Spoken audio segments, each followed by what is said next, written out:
All right, you guys ready? Yes. Ready? All right.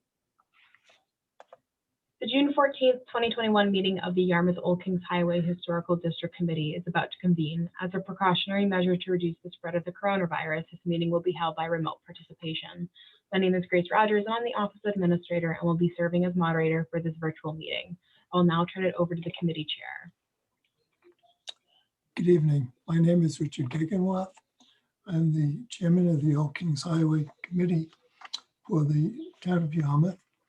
And we'll take a roll call, make sure we have a quorum.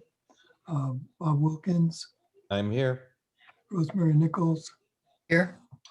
Paula Morrison, Here. and myself, Richard Gegenwath, aye. So we have a quorum. This evening we have 6 new items for Certificate of Appropriateness on the agenda, and we have 2 that have been continued at the previous meeting. So they'll be addressed after we finish the first 6. And our moderator will now go over the details of running the meeting in this Zoom way. Thank you, Richard.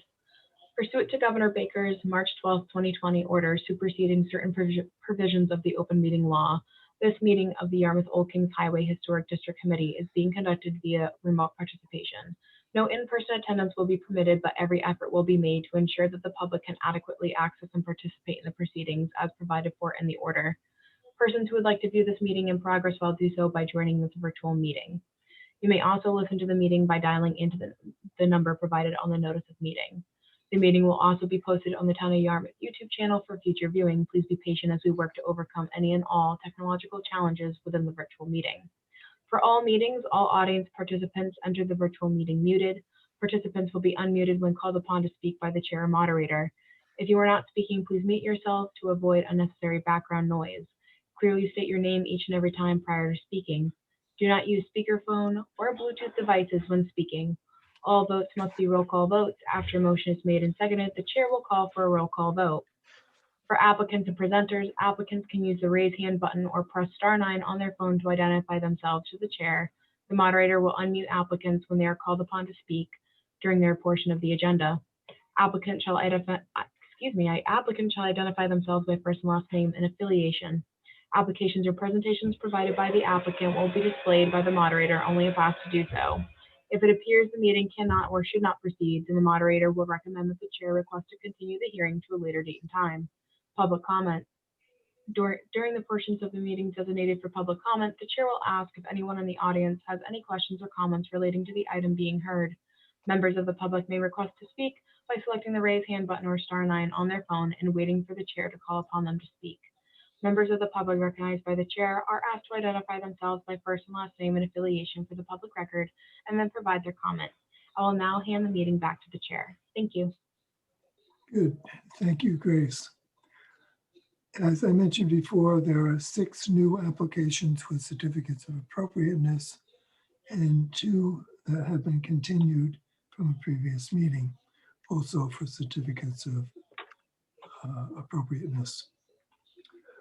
Please be reminded that the committee's main purpose is to review items for appropriateness and setting, and it's the responsibility of the applicant to comply with regulations of other town boards and departments, including building, conservation, engineering, health, zoning, and the sign inspector. You should know that there is a 10 calendar day appeal period starting once a decision has been filed with the town clerk. Any person aggrieved by our decision tonight can appeal to the Regional Commission of the Old Kings Highway.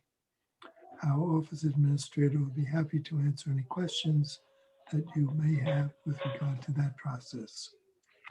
So this evening, the first application is concerned with replacing 2 windows and a door at 741 Route 6A. The homeowners are Thomas and Rosemary Herlihy, And Renewal by Anderson is the agent. I think Renewal is here.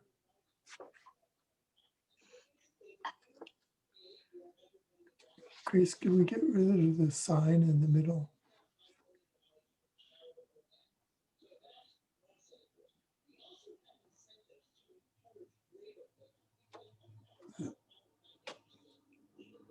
Hello, Richard. Can you see me? Yes, Kevin, good. Yeah. So I reviewed the details here, but we might want to put them up. And Grace, we have this thing across the front of the middle of the screen saying the meeting's being recorded. If we can get rid of that, we'd be able to see what's underneath it. You should be able to move that on your own accord, Richard, with your mouse. Okay, The screen forward, it should block it out. yeah, good. So, yeah, we have a couple of pictures like here we go. That's really the best representation from the road. Yeah, And it's that bay window to the right that we're going to be replacing. okay, that will become 3 separate windows then? Yeah, so that's going to be actually becoming triple gliding windows in a 1-to-1 ratio. We're going to have grids between the glass and both flanking sashes in the same grid pattern they're currently in a 2/4 pattern. Yep. The center picture window section will remain blank. So it just gives the customers a little bit more natural light in the house. That's fixed too, it just these sideways move, right? Yes, so the center is fixed. The two side units will push into the center, Right, but they mimic kind of a same profile from the curb because these are casement windows. Casements and gliders have similar profiles. right, good. Okay, now the other couple of windows, Yep. we can move on to 5 and 6.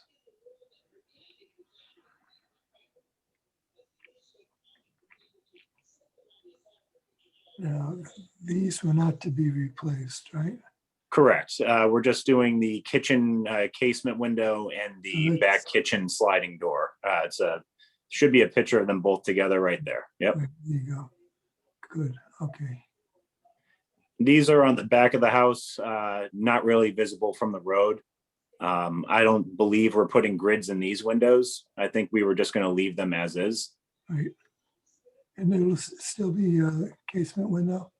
Yes, it will be a casement window. Okay, good. Let me just double check that for you real quick. Hold on. So the kitchen window is actually going to be, I'm sorry, a 1-1 gliding window. Great, okay. But it'll be about the same size overall. Yes, it's going to be an insert window. It'll install inside the existing frame that's there. So we won't even need to replace the window's interior trim. Good. And the exterior trim will get replaced to some new composite just because that trim's a little tired. Mhm. And yes, I was correct. It will not have interior grids. Good, okay. So any other questions, committee? So basically, this is going to appear as it currently appears from the street. I'm talking about the bay window now, except that it will no longer be a bay window. The plane of the window will be on the same plane as the facade of the house, correct? Yep. I'm asking the applicant. Right. Oh, yes. Yeah. Yeah. So again, it's, let me even show you real quick. Hold on. Can you guys see me and my screen? Mm-hmm. Okay, let me flip my video around real quick. So this is exactly what it would look like. Yep. And both side units would be able to be pushed into the center for ventilation. Mm-hmm. Yeah, I have a similar one in my family room.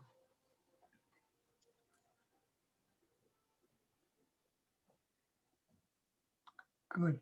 Okay, do we have any other questions? Do I hear a motion? I move to approve. Rosemary? I'll second. Paula. Okay.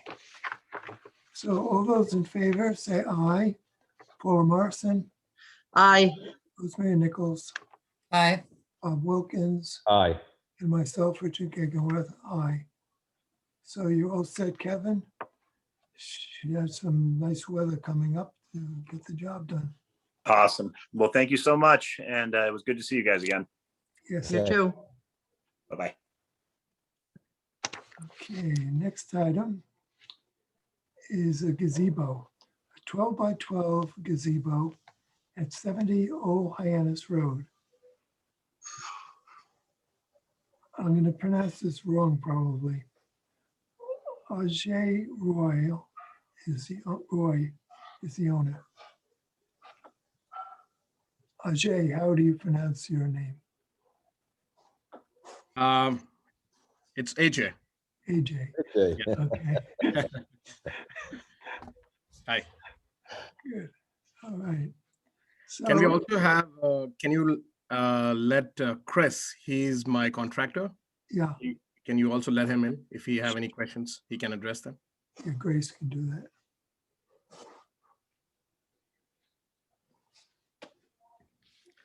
I'm sorry, I'm using my office background. This is what I use for some of the investor meetings. So I Yeah. work for a e-commerce player. We sell auto parts. So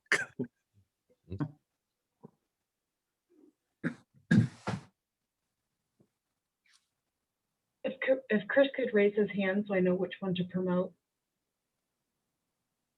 Unless AJ, you know what name he's under? I can't see the participants actually.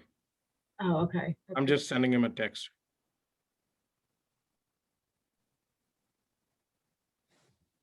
Come on.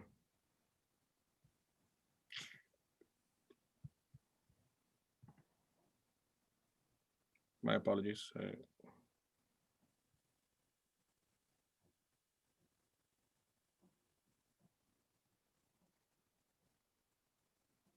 Did he raise his hand yet? No? He has not. Okay, well, I'll try to address the questions. Yeah. If Grace, there you are any. could skip to number 7.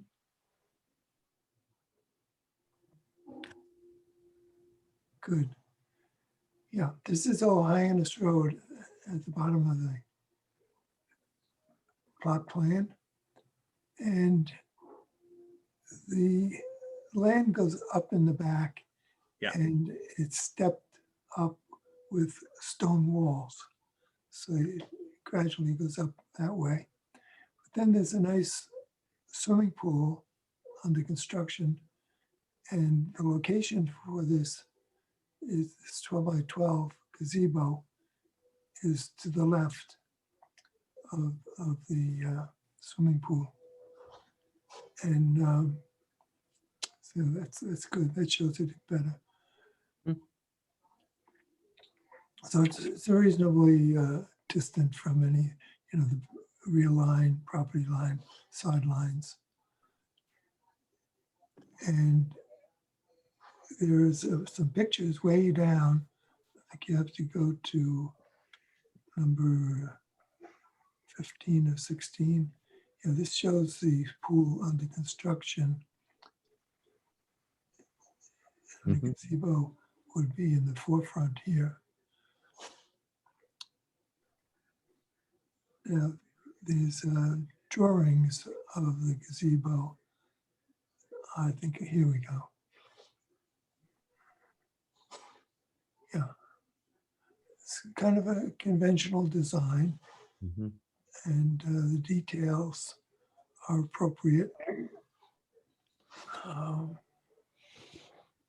I just can't get in, man. How come I'm not in here?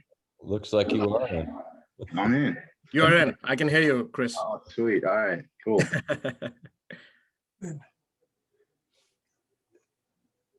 So these are constructed with a cedar post or what? Pressure treated post wrapped in AZAC. Yeah, sitting on sonotubes. Okay. And the roofing is shingle, regular conventional shingles? Yeah, it will be to match the house. It will be architectural shingles. Good, okay. Now this cupola, that's copper, is it? Yeah, we're gonna go with a copper roof. That's 2 by 2 around, about 2 foot height from the roof line up to the soffit of the copper roof. Yep, it shows in this diagram here.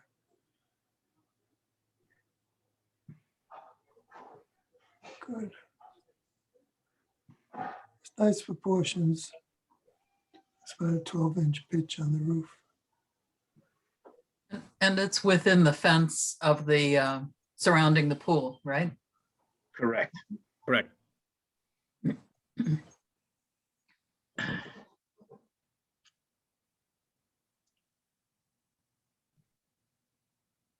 Yeah, and it's pretty far back. The property line there, sideline is over 300 feet. And this is back around 250 from Hyannis Road. Are there Yes. any butters present? I move to approve the application. We have a I'll second it, Okay, Paula. so those in favor, Paula Morrison, Aye. Rosemary Nichols, Aye. Bob Wilkins, Aye. and myself, Richard Gaganworth, aye. So Thank you so much. AJ, enjoy it all when it's finished. Mm. Lovely. Fingers crossed. It's got to get finished soon. So Okay. that at least we can enjoy the summer. But yeah, Yes. Yeah, Old Hyannis Road is turning out to be quite a show place. I It know. is. You guys are welcome. I told Dave, who's my neighbor, that I'll build a personal walkway for you to come over to the pool. Good. Thank you, guys. It was great meeting you. Thank you so much. Thank you You're very much. welcome. Thank you. Thank you. Okay, the next item is another renewal by Anderson job. It's at 30 Driftwood Lane. Melissa White and Greg Pasquale are the owners. And it's in terms of about 13 windows. I lost count on it as I was going around. So we'll have to take a look at this. So Melissa White is here. Paul McLean is what? Hello, Okay, can you see me okay? yes. Can't see you. Hi, Paul. this is You're on Greg. mute. This is Greg Pasquale with Melissa White. Right. Hey, Melissa, I didn't know you were going to be here. How you doing? I'm well, thanks. How are you doing? Great, thank you. Good. So these are Anderson windows, FiberX. So, Yeah, that picture right there shows the only part of the house that you see from the road pretty much everything is going to be the same, double hung windows, white inside, white outside, no grills as they are now. well, the problem with this is that someone took the grills out because originally when this house was built, it had 9x9/9 grills in all these windows. And also had grills on windows on the side. And it always was not hidden so much from the road because the trees have grown considerably since it was built. So there is a picture of this in the assessors section. If you go in the assessors, you'll find this. And window with no grills. This is a colonial style house, 2-story colonial, very conventional architectural design, which always has grills. And this looks like a house in New Jersey this way. It's not one that we expect to see in the Old Kings Highway. So I have a problem with the no grill situation. Now, if you look at number 4 and 5 photographs.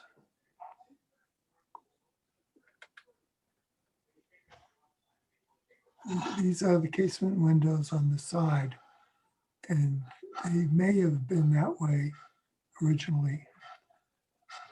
I'm not sure. But here, you see the door has, it's a 9-light door, and I'm sure this also had grills originally. And invariably what happens is when people wash the windows on the inside, any grills get taken out and get eventually broken. And then when they are missing a few, they take them all out so it's more uniform. Then the new homeowner comes along and he finds them all out and thinks they were that way all the time. So I have a problem with no grills on the double hung windows. Yeah, well, I respect your opinion, of course, and driving up and down the road and in the neighborhood, there's several homes that don't have grills in them as well. So it's not going to like stand out to be like the only house that doesn't have grills, and it's kind of a more of a today look, and that's what the customer really likes and wants to have in their home. So we're hoping that you could see that this is not going to be a deterrent. It's actually going to be adding value to the home because you're putting high energy efficient windows in there and redoing the trim around the windows. It's going to beautify the home and it's going to look so much better in the end. So you can still get high energy efficiency with grills. So yeah, absolutely. So Yeah. that's a red herring. And as far as the other houses in the neighborhood, this house, as the chairman pointed out, is in a colonial style. It's a colonial revival house. It's begging for grills, and it needs grills, at least on the front. Right. This is number 30. 32 is a very contemporary house. It's a completely different design. It probably was built before Old Kings Highway existed, around 1974. I built the house in 1973, which was more contemporary looking, and it had grills in the windows. But this one was probably built, the one at 32 was probably built around the same time frame.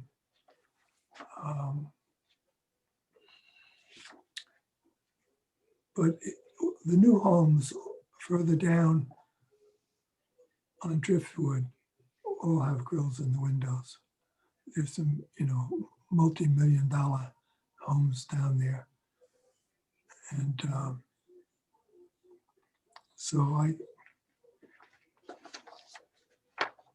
don't think I would budge on this. Nor would I. No, I agree. So the question for the applicant is, are you willing to Wow, I want to be off. mute. modify the application to include grills? No, we're not on. We have a question. Can you hear us? Shh, no, we Yeah. can't. Yes. Hey, oh, wait a minute. There, can you hear us now? We're trying to figure out how to go off mute.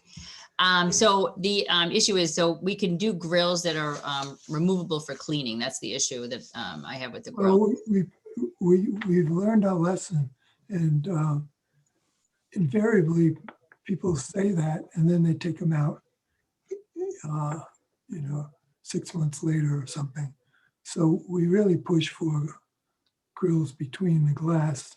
And on a lot of houses, if you were on 6A, we'd require it to be on the inside and outside, in the middle. They look like two divided light. And So it's not for aesthetic reasons, because replaceable grills would have the same aesthetic look.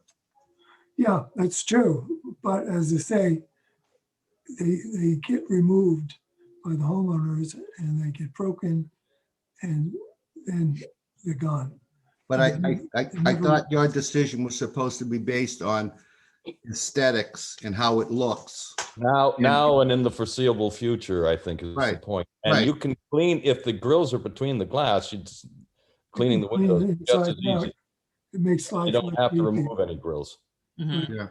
Is there a specific bylaw or code section that talks about the necessity of grills specifically? Yes, I think you'll find that if you go through the literature. Well, which code provision are you relying on?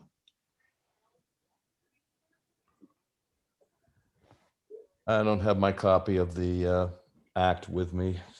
Maybe one of the other I'll see if I can get mine. members of our has it. And also, given that the house is not really visible from the street, as you guys agreed at the beginning of the I analysis. don't recall saying that. When was that stated? At the beginning, I think the other gentleman stated that the house is pretty well hidden by the trees now. At the beginning, when the house was first built, the tree, growth hadn't become quite as lush as it is now. So Right. that was my understanding as to how it was characterized.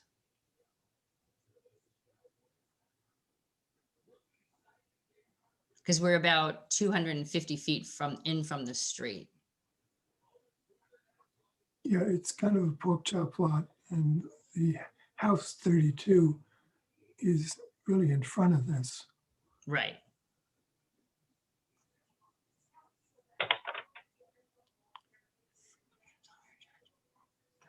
Well, trees have a way of disappearing. Yeah, right. We find sometimes we allow people to put solar panels on the house, and then after they're on, they cut all the trees down to get more light for the solar panels. Big difference from solar panels to grills. Yeah, we don't have I any know, intention of but putting. it's a question of what people do with trees. We actually like the privacy from the street, so our intention is to leave the trees intact. I just have one observation here, and I'm all for colonials, and I'm all for keeping them as they should be historically correct. But I'm looking at the left side of the house with the casement windows, and on the side of the back of the, yes, it's all casement windows. That's nowhere near in the colonial. It just, the house has already been violated as far as I'm concerned with all of these casement windows. These casement windows all have grills. No, they don't. My Well, house, they have built like, in 73, they were all casement windows. But are And they all they had grills. colonial? Are they a colonial? Yeah, they had casement windows way back. Oh, okay. It's not something new. All right. Hundreds of years. Well, I will agree that the fenestration on the side of the house is not particularly colonial looking. No. and- My concern is the front of the house. Right. If there was a passion for no grills on the side of the house, I could see myself allowing that. Not on the front. See, Front's the really the big. casement windows here don't have grills in them either. But they did originally. Yeah, And there's a circle window, and that has a grill design too. And they're probably missing also, it's not in this picture. So the house has had a transformation. so I'm reading the applicants as not willing to budge on this matter. Am I correct in that read? Well, our preference would certainly be not to have the grills. Yes, that is our stated preference, not to Right. have the grills. Okay, And- well, I'm ready to move then. Well, and did you guys come up with the section that you were relying on? Because the reason we're asking these questions, and because we have a preference for the grills, No grills. in fact, to have no grills, we're just trying to find out the rationale so that we can, if I read the room right, I understand your positions. I may not agree with them, but I understand them. We're just trying to determine what our ground of appeal would be. Richard, may Yeah. I? So for this board, it's really under 972 CMR. It's Mass General Law.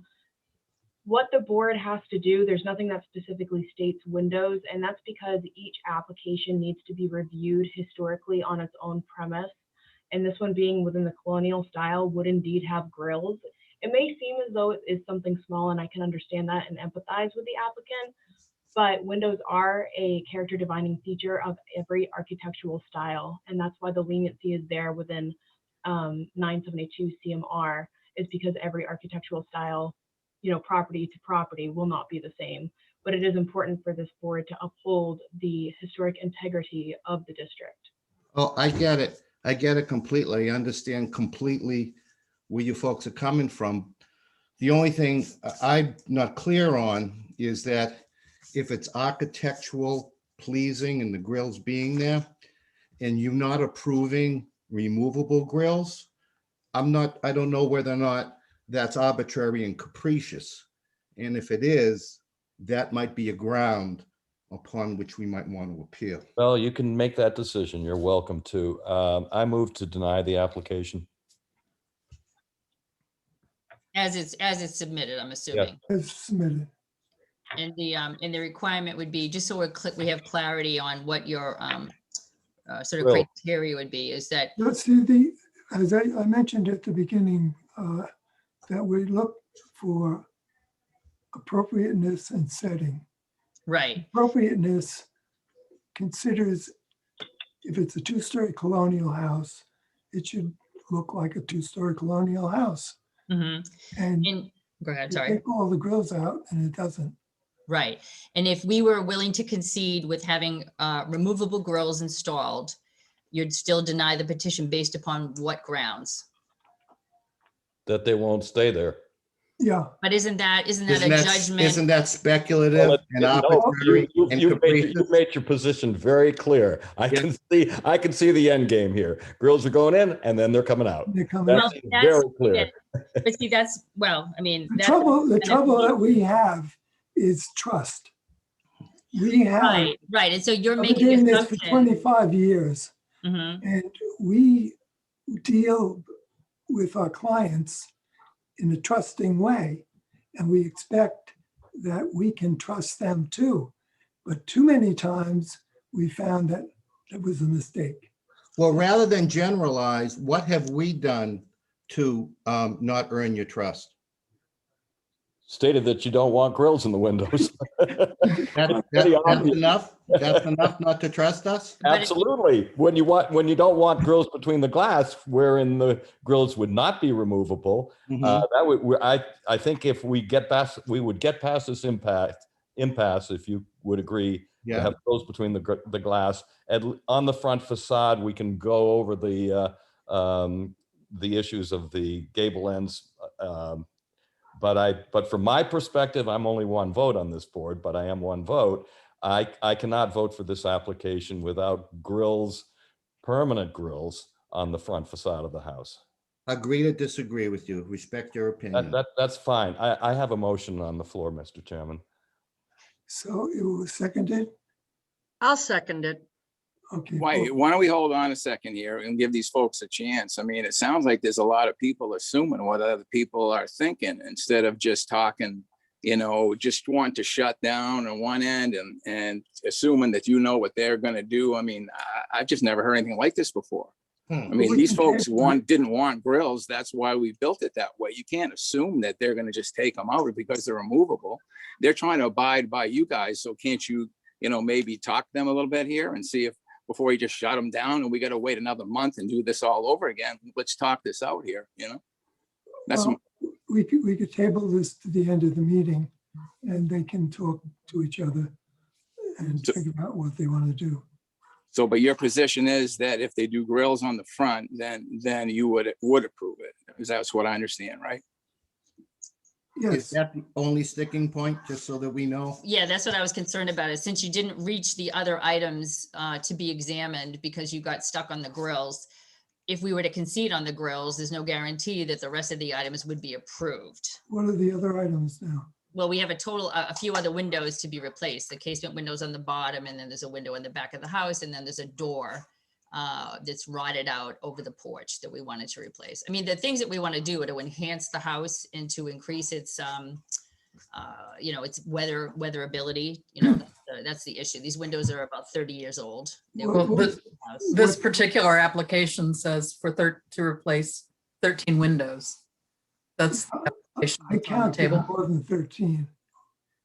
I thought it had 13 windows in one door. I thought that was originally what the, that's the, Which door is it? Is there a picture of the door? I'm not sure. Paula, do you have a picture of the door?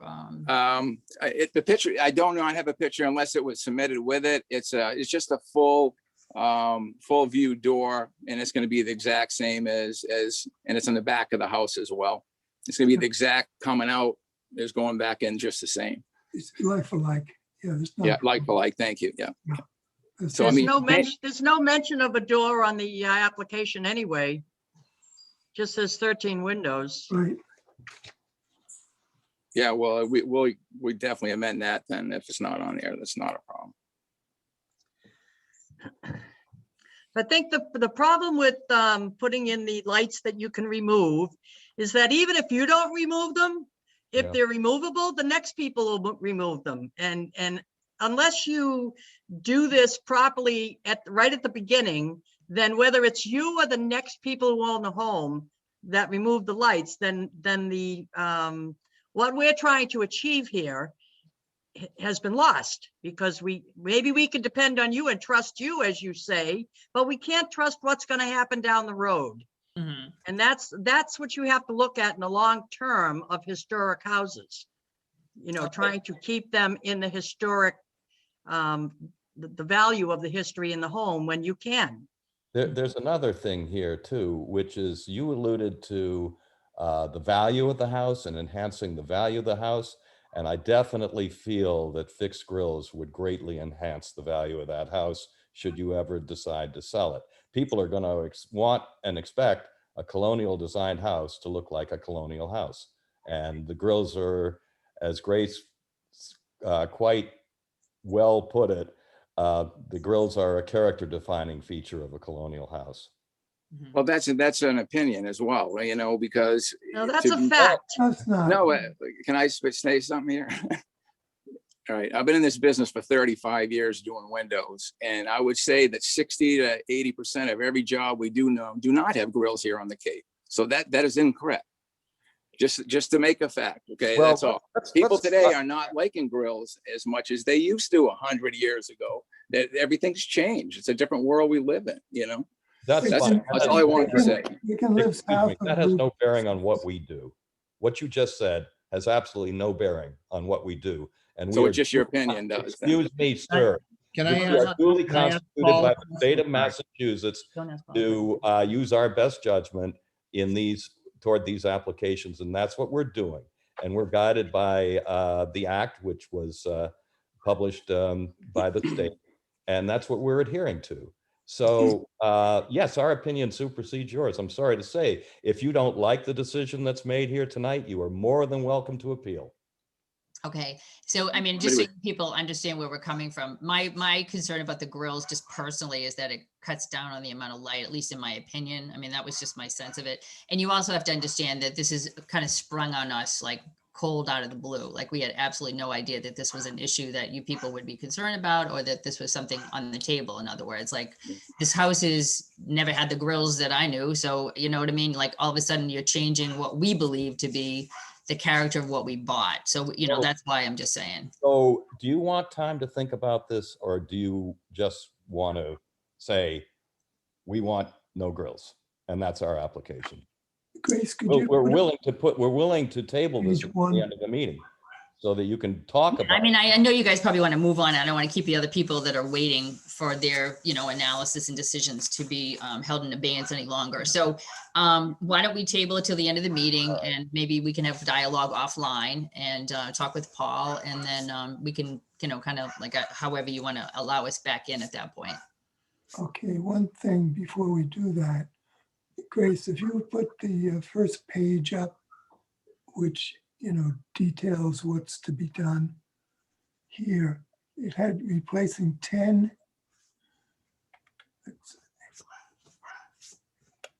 double hung windows.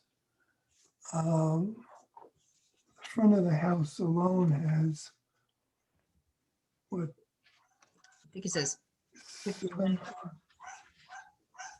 Replace one picture window, no grills. Replacing 2 awning windows. We haven't shown where these are or anything about them, and didn't say anything here about a door. That's why I wanted to see what we're dealing with. Yeah. The door must not been added on there, but it's part of the project as well. Well, it would have to be added, and that would be an amendment that would come later. Because there's 2, 4, 6, 8, 9 on the front of the house. 9 out of the 10 are on the front of the house, and there's 1 on the side in picture number 5. right. There's that's 2 correct. on the side. Well, no, he's talking about the garage. The garage window No, the- is what you're talking about. The Then- other, yeah, Right. that one. Yeah, Yeah, that that one. Yeah. all rotted out. So we're trying to replace that. Yeah, And then the casement windows are the other ones. right. Okay, so we'd have to add the door. Which we're not seeing. It's not this door in this picture, correct? Right. No, it's off the deck, but it's yeah. Yeah, Yeah. it's like for like. Yes. Okay, so why don't we take a vote to, Okay, I'll move to table the application to the end of the meeting. I retract my first motion, substitute this motion. I okay, second that. all in favor of tabling? Rosemary Nichols, Aye. Paula Morrison, Aye. Bob Wilkins, Aye. and myself, Richard Gegenroth. Aye. So we'll continue then with the next item for now, which is number 71, Nottingham Drive. All right. So David and Jennifer Snowden are the owners, and they want to do some painting. Paint the clapboards on the front of the house and the door. So these, they've picked out some Benjamin Moore colors. So Brewster Gray and Van Dusen Blue. And we have the Snowdens here now.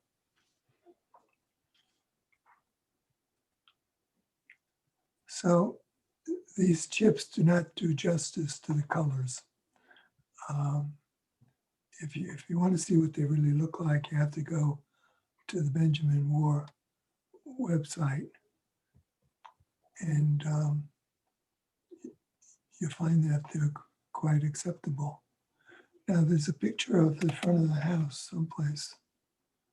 Oh, here we go. Who just flashed that? Here you go. This is the front of the house. Another 2-story colonial, 9 windows on the front section, and door. So this is where what looks like a pale green would be changed to the Brewster Gray, and the yellow door would go to the Van Dusen Blue. And that's like these pictures on the top, above and below. There you go, that's the Van Dusen. That's good. The only comment I'll make on this is I think we've only approved of one, we've only had one application for a front door different than blue all year. Must be a popular color. We thought we were going to be trailblazers and paint our door blue. They're all different. I mean, there's so many different blues. And grays. I don't think we've had two the same, but they're all blue. Yeah. Well, I guess blues abound. I'll move to approve the application. I'll second. Okay, we have a motion. All those in favor of the motion, Rosemary Nichols, Aye. Paul Morrison, Aye. Paul Wilkins, Aye. and myself, Richard Gagenworth, aye. So it should look nice, and you have good weather for painting coming up now. I'm going to call my painter now and get him on the schedule. He's waiting to hear from us. Good. Okay, folks, appreciate everybody's time. You're All welcome. righty. Thanks. Thank you. Okay. Now, the next one is going to be a long time project, I'm afraid. This is dealing with a bunch of changes at 361 Route 6A. Mhm. It's a house renovation which starts by raising the house and putting in a new foundation. And in addition to increase the second floor by making some other changes, and then add a wraparound porch.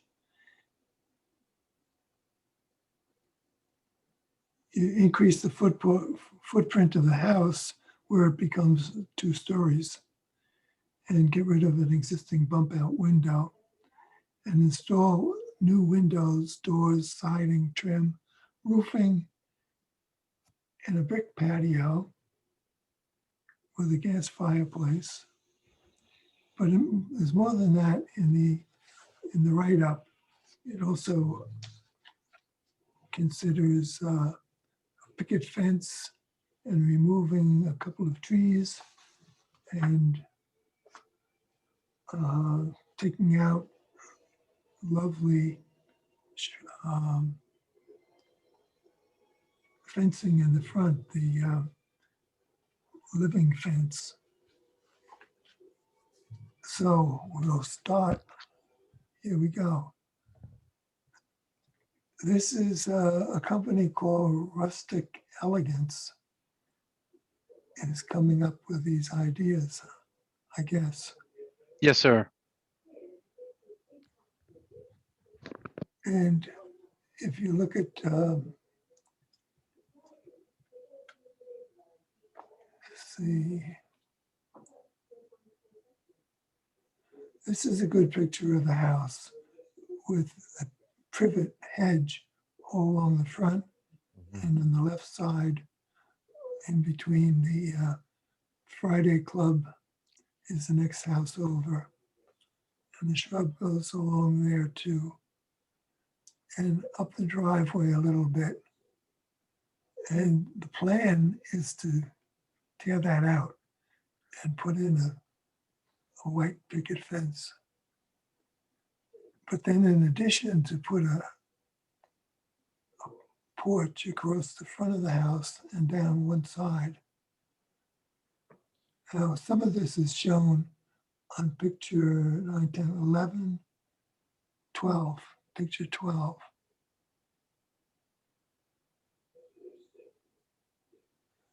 Okay, this is a plot plan. Mhm. And on the top is 6A.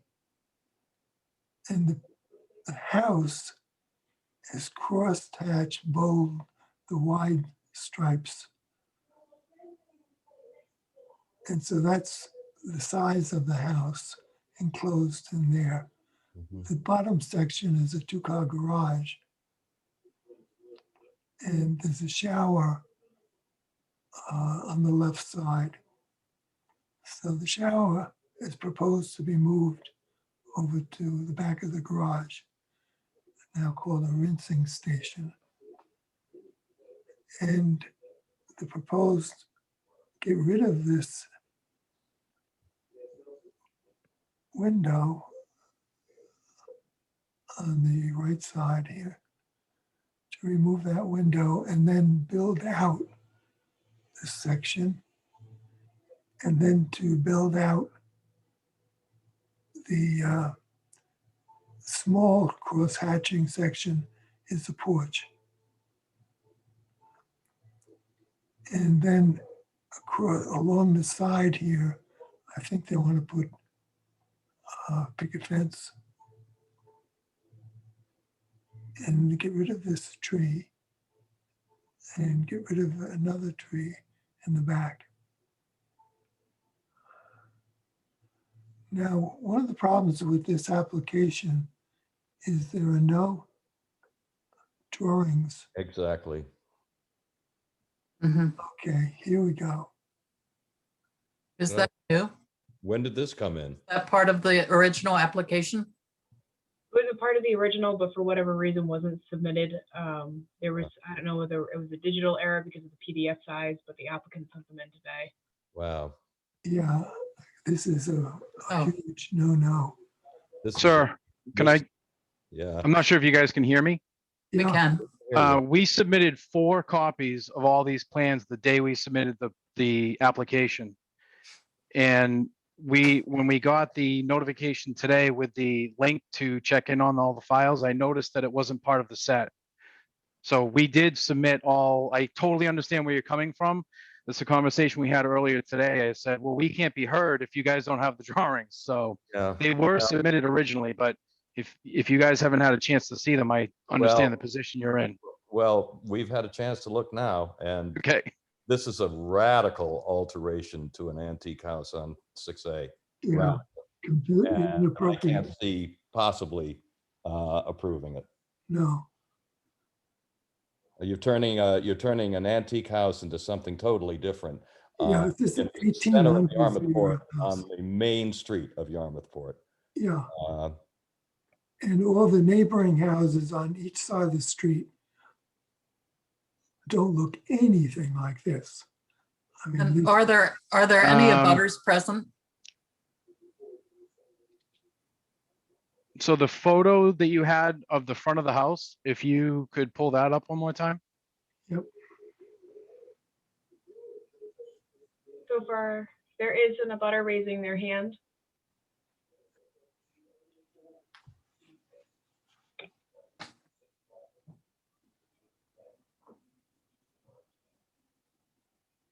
There's 2 abutters that are present.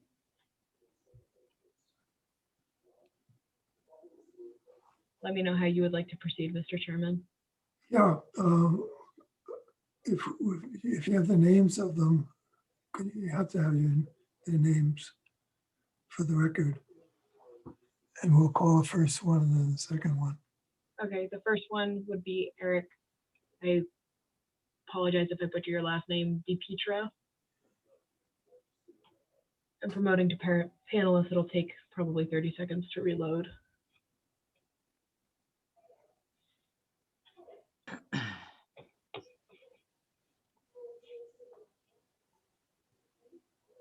Eric, you should be able to unmute yourself and speak now.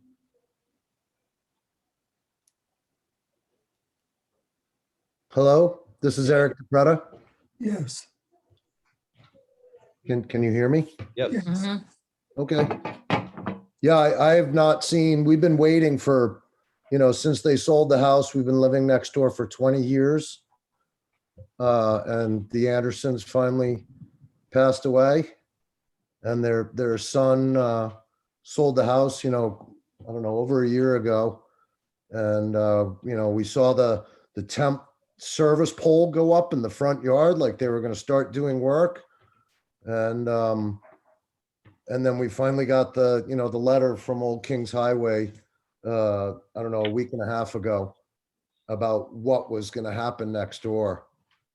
And, you know, my main concern is that I know this is going to be an improvement, but it's also a big undertaking. I'm a builder, and I know that the amount of construction that goes on to lift a house and put a full foundation underneath of it, the traffic that's going to be going on next door for the next 6 to 12 months on this house, that concerns me, but it's got to happen.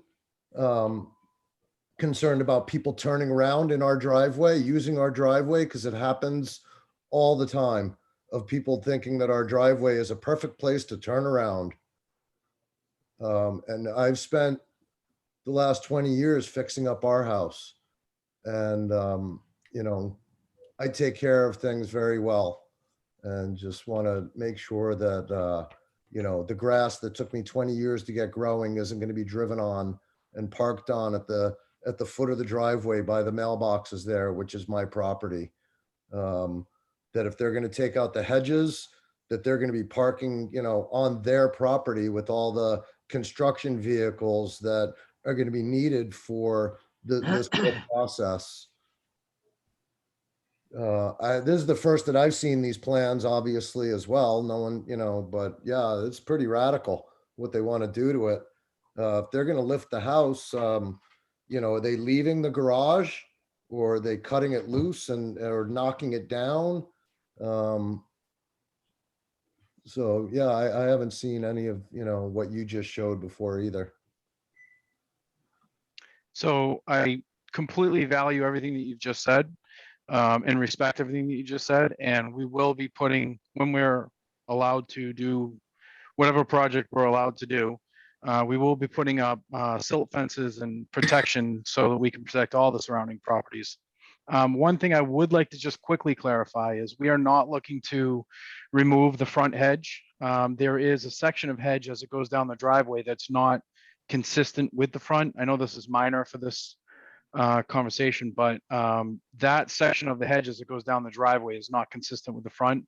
And that's the section that we're looking to remove and replace with the picket fence, just for clarity. The front is yeah, just the taller section of privet that you're talking about.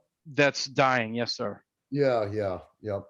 Don planted that a while ago, and it never really did very well. Yeah. And that's also an opportunity where if it were a privacy issue, we could look at whatever options are out there. Where this is a first pass, we wanted to talk to everybody.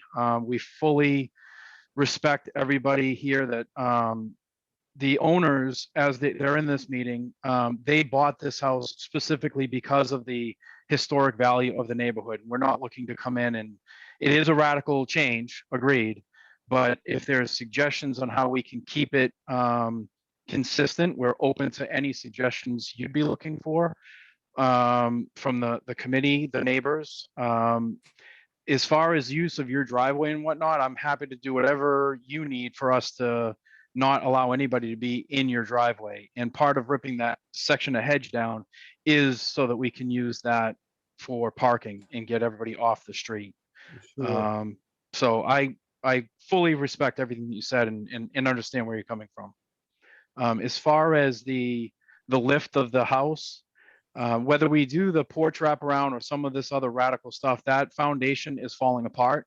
The house has sunk over 6 inches in its lifetime and is unsafe on the inside. One of the reasons why that temp pole is there really has nothing to do with us lifting the house at this point. The interior electrical is unsafe for any work. Or anybody to live there. I'm very surprised it wasn't a fire. So I had all the utilities disconnected as a safety issue, and until we can at minimum get in and rewire the house. So that's why that temp pole is there. We have not connected anything to it at this point, just getting ready. And we did pull a permit for through this group to be able to put that temp pole there as a safety measure. Does this house currently have a basement, or is the plan to lift the house and put a basement in?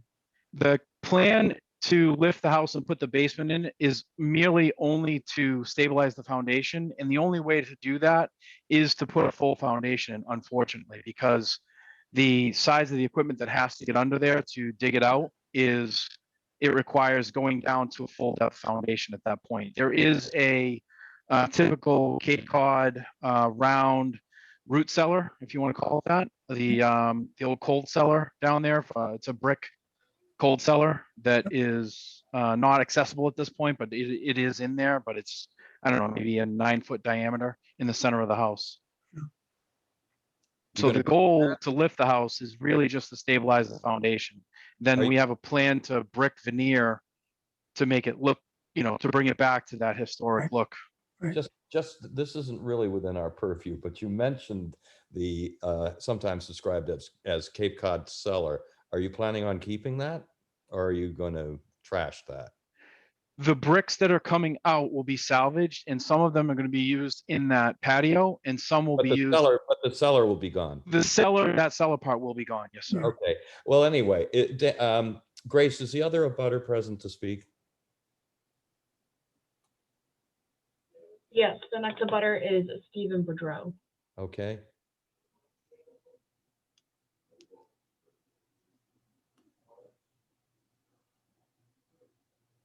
Hello, can you hear me? Yes. Yes, this is Stephen and Claire Bordeaux. So we own 359 up behind this house. So we don't really have any problem in terms of what they're proposing. Our expertise is not in historic preservation, so we'll leave that to you fine folks. I think we appreciate the idea of investing in the house to kind of keep it. That's great. I think our only concern is, so we have an easement through that driveway. So we share the driveway. So it's just a matter of making sure that we have access to our house through that driveway, and that, during that time, I'm sure there'll be some wear and tear on the driveway itself. So just kind of making sure that that's kind of going to be maintained and end up maintained properly. But aside from that, I think that's our only primary concern. Okay. Thank you. Well, I think the wraparound porch, for starters, is a major issue for me. It radically obscures the original facade of the house. I can't imagine myself voting to approve that, and that's for starters. Right. This is a major redo of this historic house on 6A, and we are very sensitive to the historic district, particularly 6A. Yes, sir. So I think, from my perspective, and I am, as I've said before tonight, only one vote on this board. You need to go back to the drawing board and try to come up with something that would be acceptable to the homeowners, that would solve the structural issues of the house, which I think we can certainly get beyond that relatively easily, but also the aesthetic problems with radically altering the aspect of the house, especially as it appears from 6A. Okay. If I add also, we still have to go in front of the zoning commission because that deck in the front does protrude into the setback. So they may not allow us to do it either. So as I said, this is the first pass. We're trying to get a feel for what is appeasing to everybody here. As far as if we can step backwards in the house, not look at the wraparound porch, the way we address the roof lines and whatnot to get a second story on the second third of the 2/3 of the building. The only livable space in the second floor in the current dwelling is in that front half of the building. That will remain as is. We're adding square footage in the second floor from that section backward. And I would be curious to get your feel on the roof lines and whatnot. It's very similar to, I believe, the gentleman that was just speaking. He's adjacent to the property to the right as you're facing it. We tried to keep the roof lines and the shed dormer roof look similar to what is on his garage, which is facing, they're basically side by each on the, opposing the driveway there. So we felt like that would be fitting the neighborhood, and I'd just be curious to get your input on that. I Yeah, think it's the a elevation. garage, though. The house next door has a garage, which is completely separate from the house. And this is a different situation. The house right now, the Greek Revival style of the front, that first section of the house is undoubtedly the oldest part. And Yes, sir. it sets the tone for the rest of it. I had a house, my parents' house in Dennisport, which was built around 1850, and it had a very similar design. And it had 7 additions to the back, and in fact, L-shaped. But the highest point was that front section. Mhm. And that was the dominant feature forever with all those other additions. And that's the way it should be here. That section, the problem is that it doesn't have much headroom. It looks very similar to my old house, and that had 1 bedroom upstairs. And my uncle and I used to sleep there, and my sisters slept on the first floor. There was a bedroom there. And it had a similar door with side lights, and we had dark green shutters. But that section makes the whole house. And if you make that a small piece of the new house, you're destroying the history. This house was built around 1800. It says on the Certificate of Appropriateness 1850, but it was already on some maps in 1848, I believe. But supposedly it's closer to 1800. And we really don't want to destroy anything about that. Even when it comes to windows, replacing windows, I don't know what the status is on the windows that are in the house now, but it's possible the windows were changed back in 1950 and 1960, and they're no longer the original windows. You'd have to look at them, because we prefer, if they're the old windows, that they be renovated themselves and used, and not take them out and replace them with new aluminum clad or vinyl clad double glass, especially on the front of the house and design like that. We pay a lot of attention to windows and down the sides too, because it's very visible looking at it on an angle off of 6A. Yeah. It's open area over by the Friday Club there, and a lot of people that come specifically to see the history, and they walk along the road and look at one house after the other. And we should maintain the environment. We don't want to destroy the environment. It's a Captain's Mile, which is actually almost 2 miles.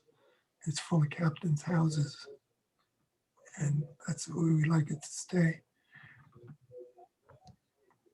The addition, in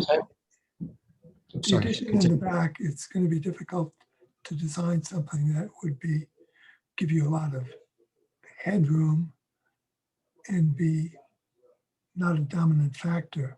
Yeah. So, I mean, you need an architect like, what's her name, used to, she retired. Oh dear, she came before the board so many times. You know, I mean, Bob.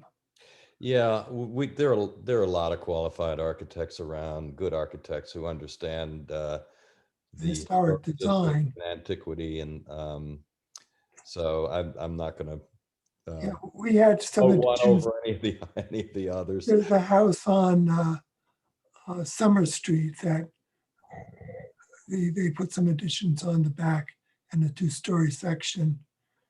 And they did it in such a way that it blended with the main part of the house. So to put what the chairman just described in simple terms, we don't want the tail to wag the dog.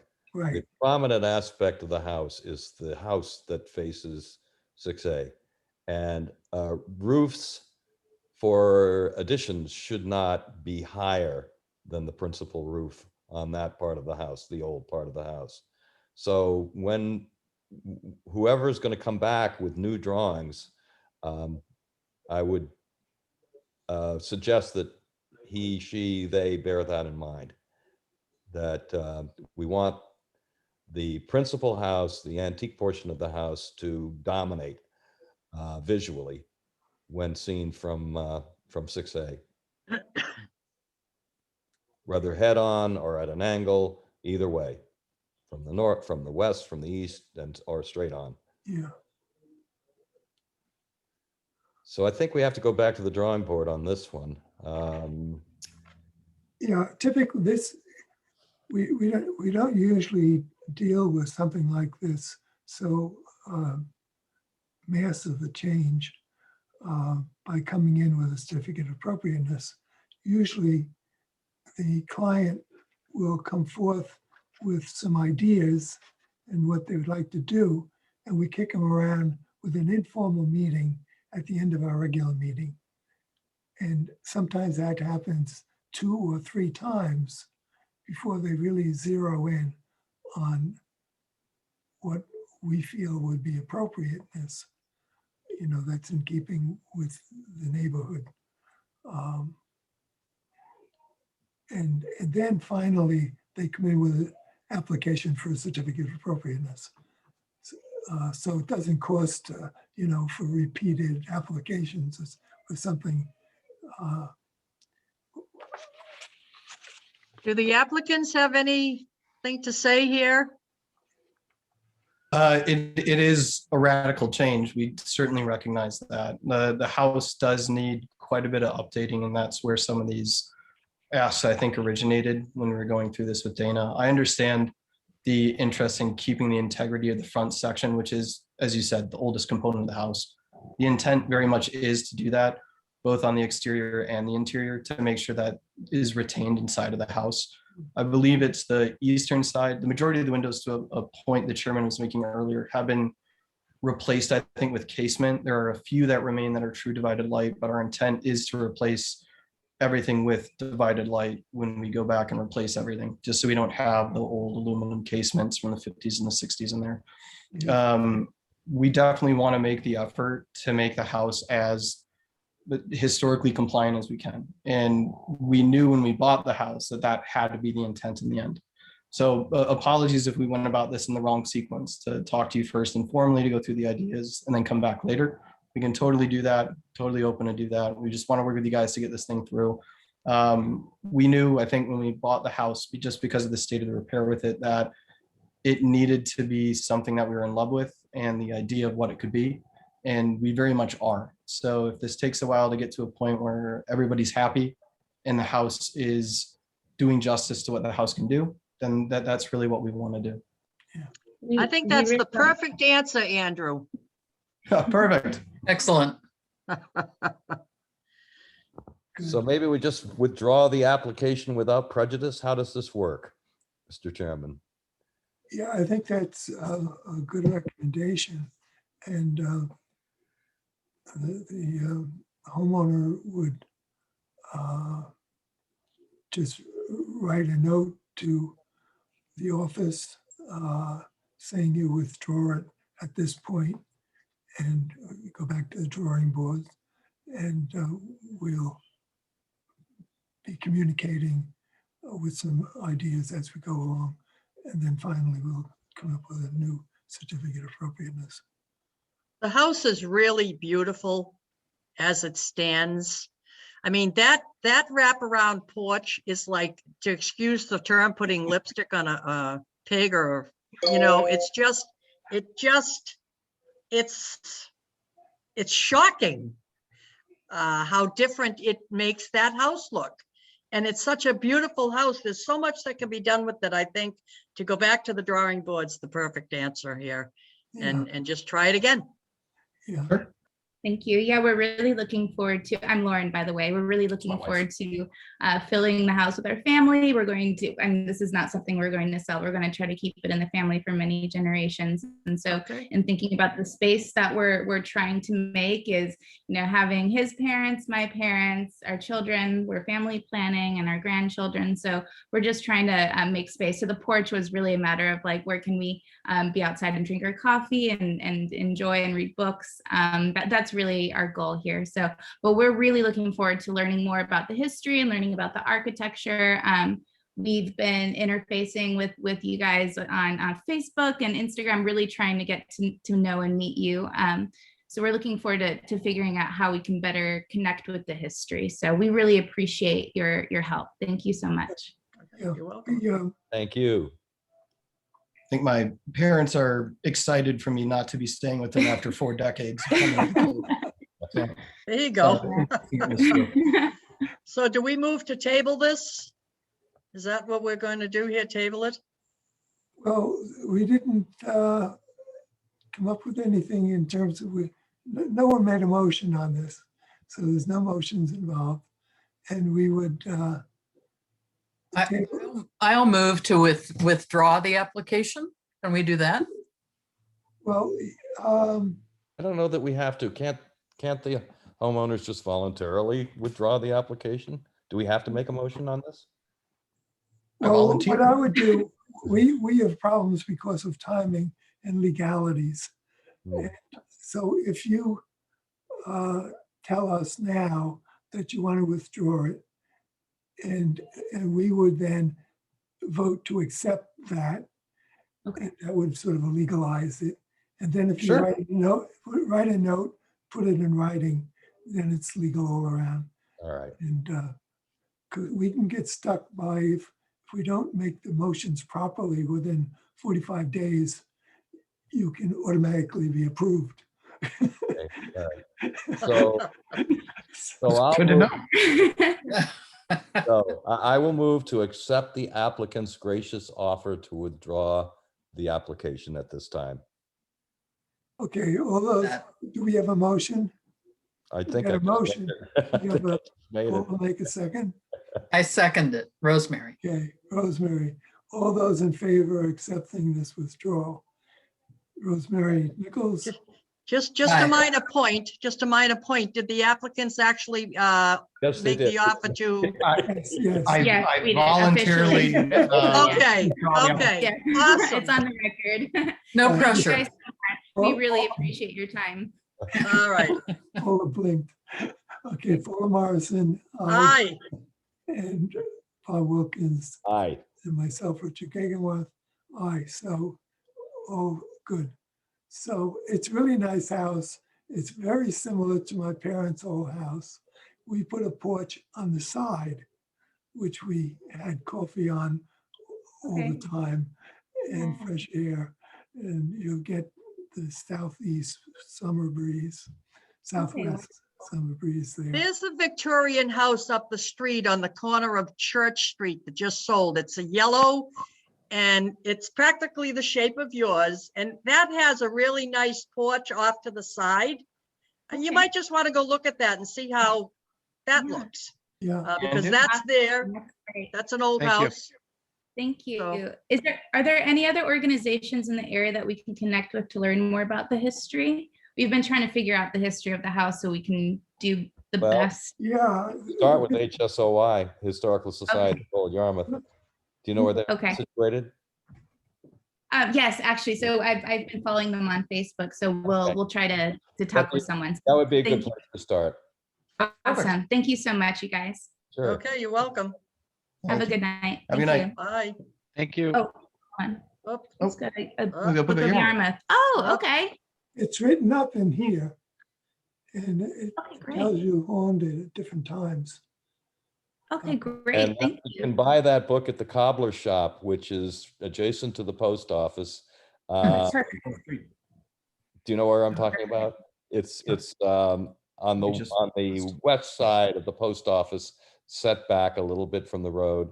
And I don't know their hours of operation. They're open several days a week. Tuesdays and Thursdays, perhaps? Something like that, something Yeah. like that. Yeah. Yeah. And they have the books. Yeah, Thank you so originally much. belonged to the Gorham family. That's what we And, saw. Was he the old postman? I think someone had told me that he might have been the old postman. Yeah, there was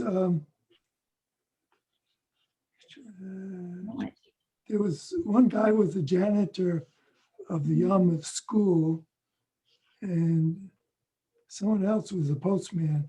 Tom Baker was the postman. Yeah. So, yeah, so there's a little write-up and has a picture of the Friday house. Oh, next cool. door. That's right next. Oh, nice. Yeah. Awesome. We're definitely going to pick up that book. That's wonderful. Yeah, Thank you. It's really great. It's a good book. Awesome. Perfect. Okay, good night. Thank now. you. Thank you very much. You're welcome. Okay, I have to.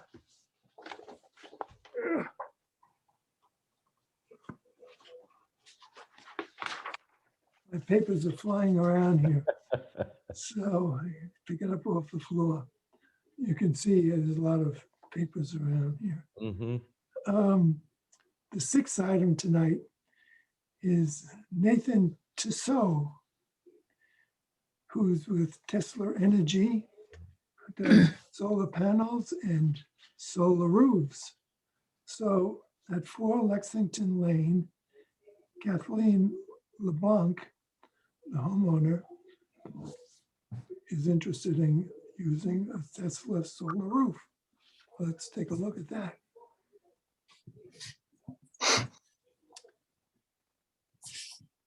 Well, we have Nathan is here and Kathleen.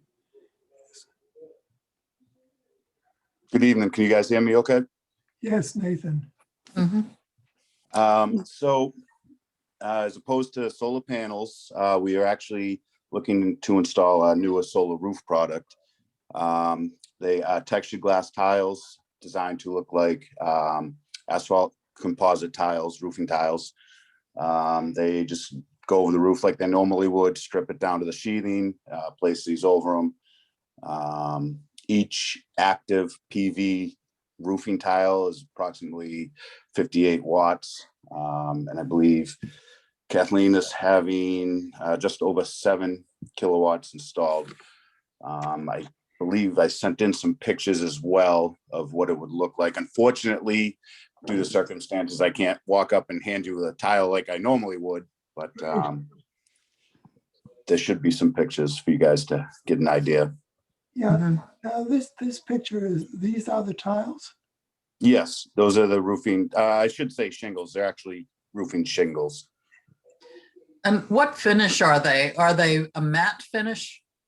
They're textured glass. It's a lot like the glass on your cell phone or smartphone. So it's shiny, is that right? Slightly. There is a slight sheen to it, but the texture takes away the glare, any glare issues, anything like that. There is some shininess as if it were to rain on a black shingle roof, black asphalt shingle roof, especially a newer one. Right. Thanks. So the idea, this is to my knowledge, this is the first time we've received an application for these tiles. And I think it's a welcome step forward. This artist rendering that I'm seeing, how lifelike is this? Getting back to Rosemary's question. I think this is not artist rendering. That's a house. That's an actual picture. This is an actual picture? Yeah. Of the house as it now? A different house. A different house, yes. With these shingles on them. Yeah, look at picture 6. Grace, could you put up 6? See, this house is next to this house, and I don't know where it is, but. That is actually in Cambridge. That's in Cambridge Historical District. And the roof that's facing us here has the shingles on it, and the other roof, does that have shingles too? The other roof has asphalt composite shingles.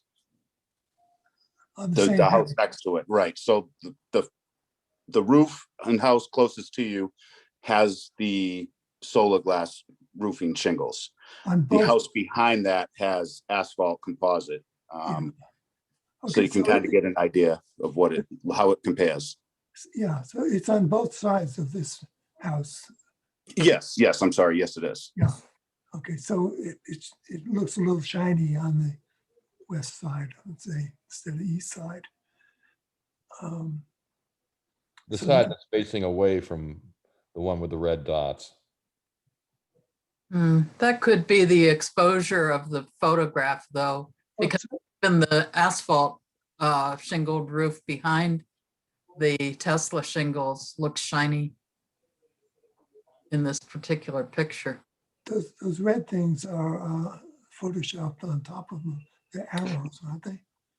Yeah, that was actually just I pulled this picture from one of our crews. That was a finished photo for one of the city inspectors, and we were just marking a few spots for perspective. Did that have a roof vent?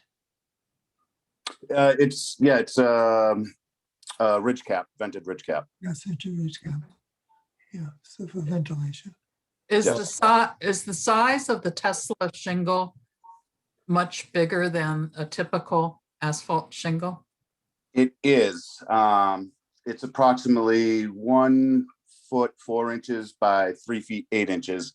However, it's tabbed and made to look, even though it's one single shingle, it looks like 3 shingles if it were asphalt shingles. Nice. So the length is divided by some sort of simulated line to make it look like 3 shingles?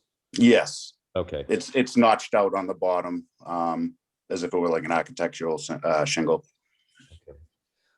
Well, I drove by this property today, and first of all, the roof plane in question is ideally situated for, I think Richard would agree with me, Yep. solar efficiency, and it's really not visible from Anywhere.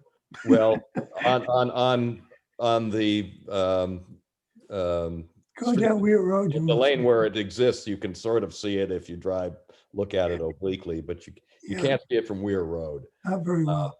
Yeah. Are there any abutters present to this? There's really only one butter that would be even remotely affected, and that's the whoever owns number 10, Lexington Lane. So There's a lot of mature trees though, too, right there between them. yeah. And is the project designed to cover the entire roof or just the south facing plane? It's designed to cover the entire roof, and I believe the garage as well. So the side of the roof, the plane facing Weir Road? No. Yes. Yeah. Well, all sides. Right. I thought It's a salt box. I thought we were talking about the south facing roof. Yeah, I did too. I think if you're putting up this kind of a roof though, it's not like the solar panels that are attached. This is the roof. Right. So you'd almost have to make the whole roof the same. I don't think you've got an option there. Why not? That's correct. That's Well, I correct. mean, because how do you put this kind of panel on one side and then put asphalt shingles? Why not? How do you connect the two? Why would you? With a ridge line, with a ridge board. Right. Then they wouldn't match. Why do they have to match? You don't have to. You're not going to see both at the same time unless you're up in a helicopter. Well, Yeah, I don't think they necessarily have to match. I just didn't know if doing that, using one type of shingle and the solar panel on the other side was a possibility. And if it is, that's the way to go. What, Nathan, what is the power per square foot? Oh, I stated earlier, it's roughly per active shingle, it's 58 watts. So this has 121 active shingles for just over 7 total kilowatts. And the roof is square footage wise, just bear with me. The square footage of the roof is approximately 1,600 square feet. Yeah.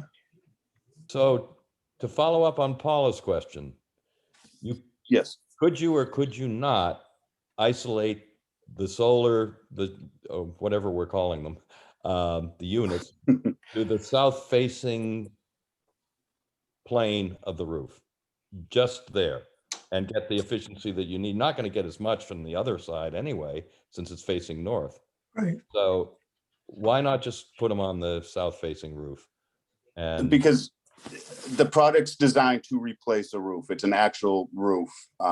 Whereas if this was solar panels, then we would put strictly the panels on top of the roof on the south facing side. But this is an entire roof. So we're tearing off the old roof, putting on the new one. so it's not, getting back to her question, it's not an option. It's not feasible, no. Okay, well, that's what I'm getting at. All right. Yes. Well, that changes everything for me. I was liking the idea and now I'm not anymore. Is there a specific reason why you? It faces Weir Road. The path, they're going to be visible from Weir Road. Yeah. Right, but it's a roof. It's not solar panels. I understand that. Okay. It's a step forward, but it's not the absolute, oh my God, you can't distinguish these from asphalt shingles solution yet. We're not quite there yet. Right, I understand. Yeah.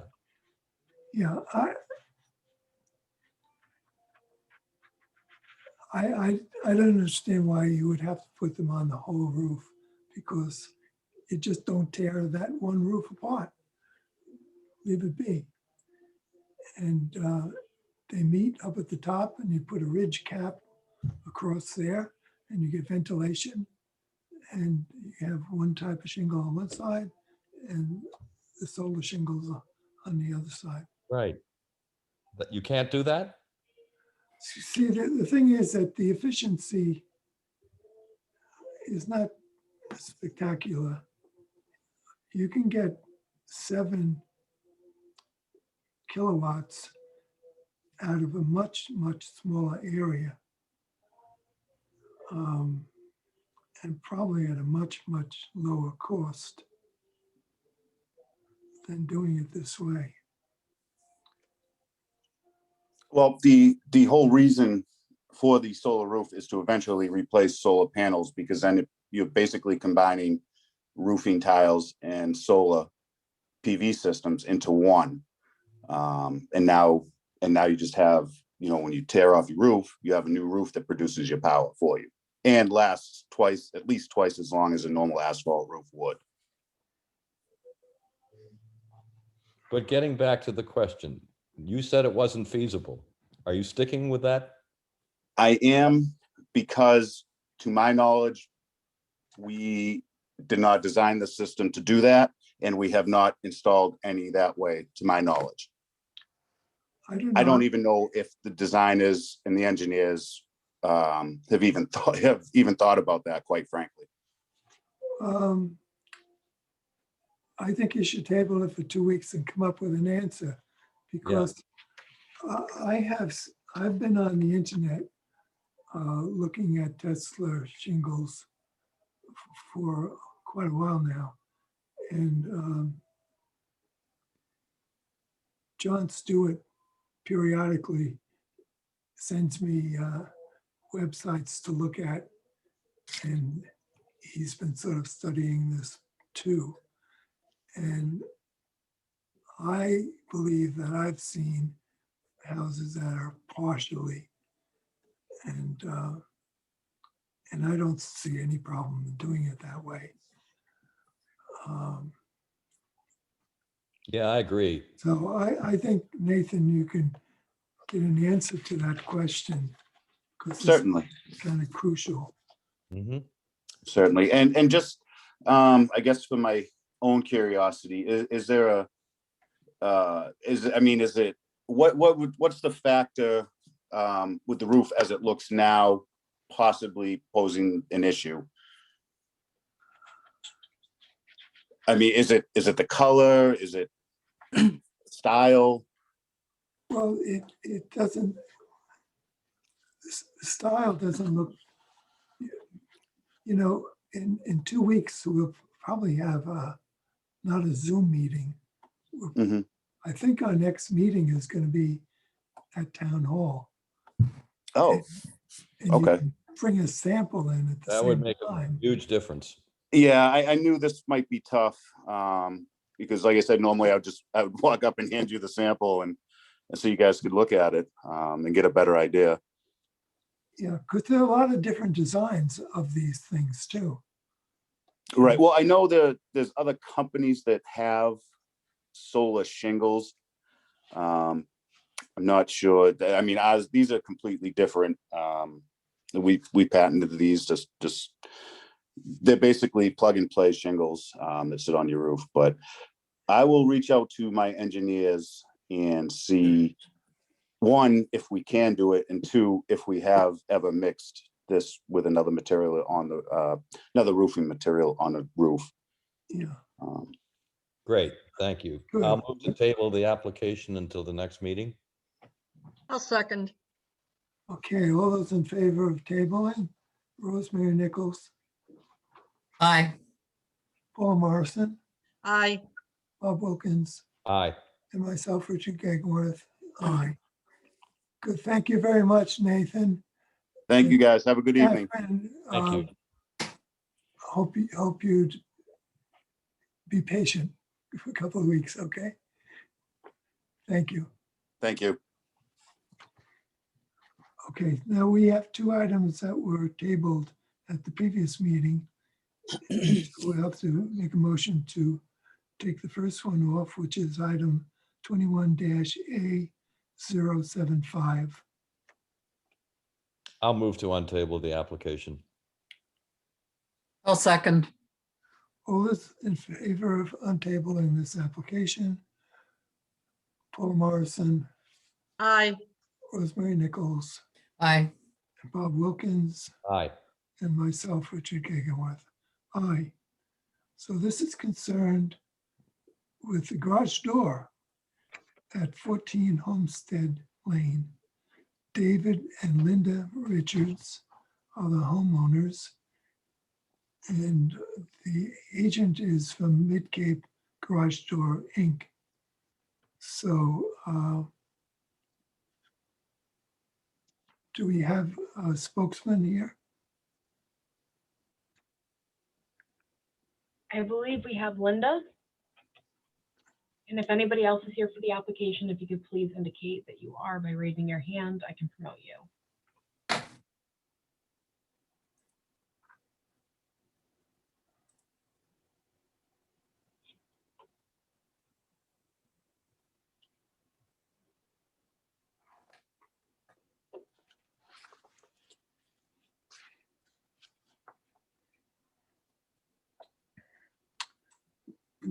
I think we also have David. If Linda's here, she can speak to it. We have some pictures too. Yeah, here she is. You can unmute her. And Dave. You should be able to speak, Dave. Good.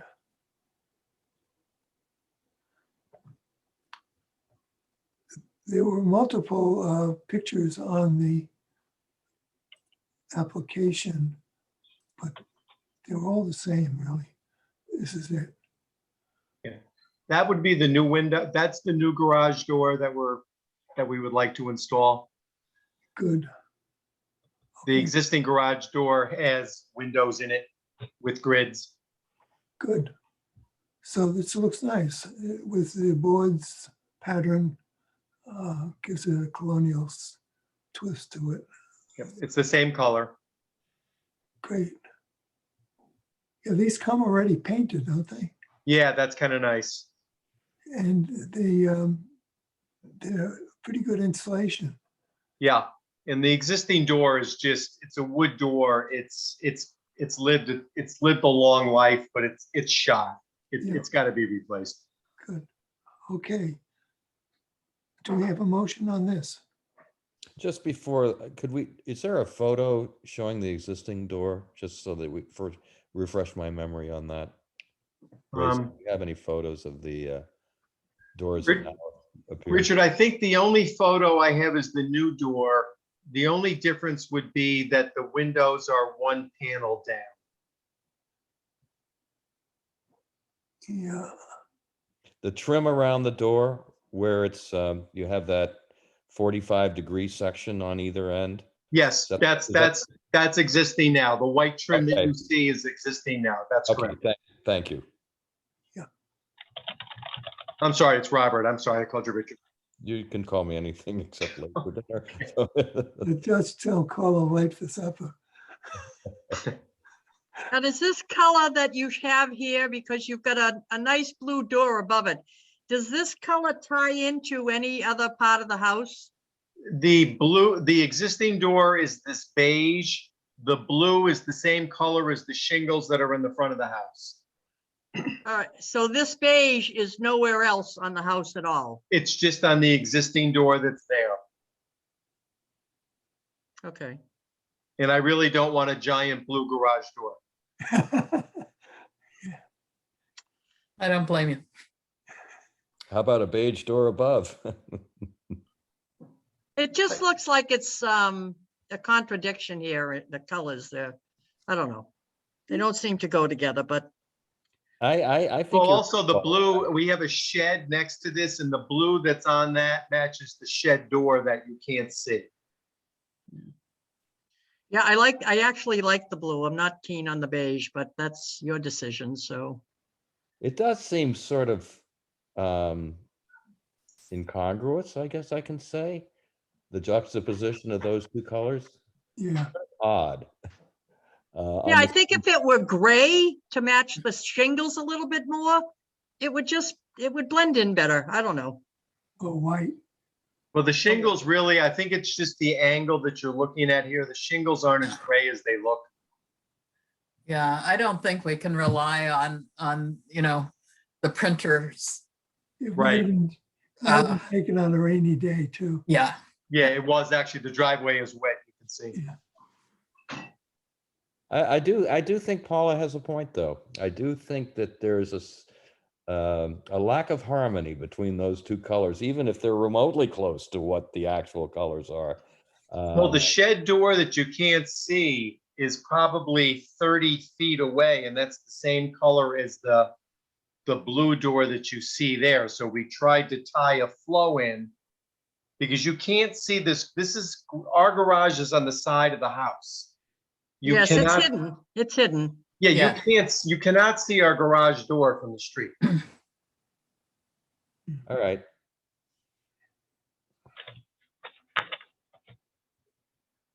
I move to approve. I'll second it reluctantly. Yeah. Thank you. My heart's not in it. No, I hear you. I could tell. I hear you. It's odd, but okay. Thank you so much. Wait, we haven't voted yet. Wait, there's more. I'm putting the horse before the cart. I'm sorry. All those in favor of the motion, say A. Paula Morrison, Aye. Rosemary Nichols, Hey. Bob E. Wilkins, I will abstain. and Richard Kaganwath. I'm going to abstain too. You still have 2 positive votes, so you can do it. Okay, thank you so much. Okay. You're welcome. Okay. Have a great evening now. You too. So, Okay, bye-bye. Okay, we have one more item, 162 Center Street. So we have to take them off of being tabled. I'll move to untable the application. A second. All those in favor? Paul Morrison, Aye. Rosemary Nichols, Aye. Bob Wilkins, Aye. and myself, Richard Gagenworth, aye. So this is concerned with putting up a shed, which is a little bigger than normal, 12 by 16. And the homeowners are Philip and Ashley Green. Pine Harbor Wood Products designed this. And I'm not sure, sometimes Pine Harbor's got plenty Richard, of this here. before we go forward, they can't have an approved application if it's not a majority vote. What? For the previous Exactly. The vote. last one was 2 and 2. Yeah, so therefore there is no majority rule on that, so that is not an approved application. Oh, we abstained. It does not matter, there's no majority approval. If you abstain, it's a neutral vote. You're not saying yay or nay. So just so that's clear, you said to go ahead, but it's not a majority vote. Oh, so it gets denied? Yeah, because they wouldn't be able to go forward. It's not approved. I thought a tie went in favor of the applicant. Yeah. As far as I know, is I that we think, still no, I have think majority you're right. rule. I think you're right that it wouldn't go through. Okay. Well, I would change my vote. I'll change my vote because it's not visible from the road. And So we would have to untable that we didn't. and then do that. We didn't untable this. Oh, what? Okay, right. So We were voting. We had a Yes. motion to approve, and we had 2 A's, and then we had 2 abstains. Well, 2 out of 3 would win it. Well, yeah, but you have 4 voting members at the moment. Right. Abstaining isn't a vote, though. Correct. That's why there is not a majority that rules. It's still a vote, but it's neither a nay, it's a neutral vote. It's neither a yay or a nay. People usually abstain when they have a reason not to vote or because they can't form an opinion on it or for some other reason. Yeah. I think it's time to talk to Jim Wilson about this. I'm confused. Yeah. Yeah. Well, we'll usually- leave it on the books this way, and I think I'll talk to Jim, but I think that by abstaining, we open it up to allowing 2.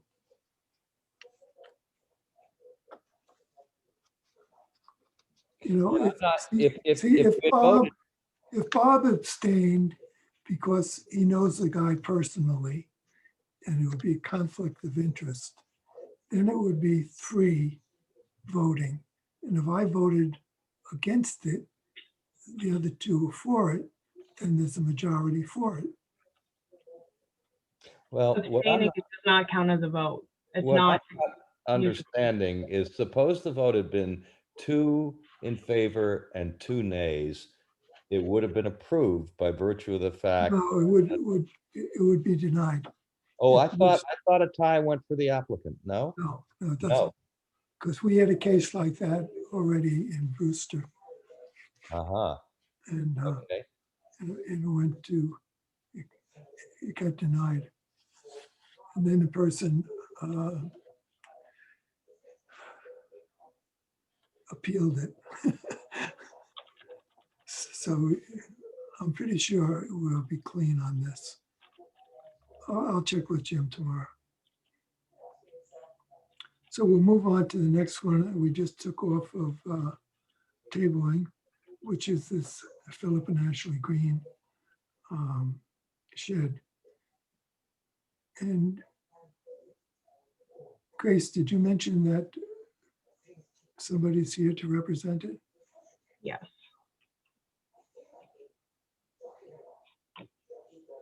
We have Jamie McGarth. Yeah, Jamie usually comes. Yep, he's here. So we just had to unmute him. There we go. Oops. Can you guys hear me now? Yes. Yeah, Sorry about that. Jamie, sorry, we're very wordy tonight. So it took much longer than we I anticipated. said I really wish I hadn't missed the last meeting because I sat through a lot of stuff. Yeah, a lot of important stuff, and I get it, but a lot of stuff tonight. Big houses on 6A, a lot of things. So, right. And I apologize. I somehow spaced the last meeting. I don't know if I had a different meeting also at the same night, but I am here to represent Mr. and Mrs. Green down on Center Street for a relatively basic shed. I know you said a little bit bigger. It's a 12 by 16. It's under 200 square feet. There is an old shed on the property. I think you have pictures of that we're going to be removing. And this building will go in its stead. And the colors of the roof and siding and everything will meet the specs of the existing home in terms of white So shingles. what faces Center Street? Actually, I think we labeled this with front as the 16-foot wall, but currently the gable end faces the road, and that's the way it's going to be again. So when we said, if you look in the top left of our elevations, it says front, but front would actually face the yard, in the right elevation with the double door and the transom light over that would actually face the road, as is currently the case. Okay, good. Mhm. Yeah, that's understood. Now, if we go There's a to little bit of the, grade issue there, and we'll fix that when we remove the old shed. We're going to do a little bit of minor grading to kind of obviously fix the hole that the other one sits in. yeah, the old one is shown on 4.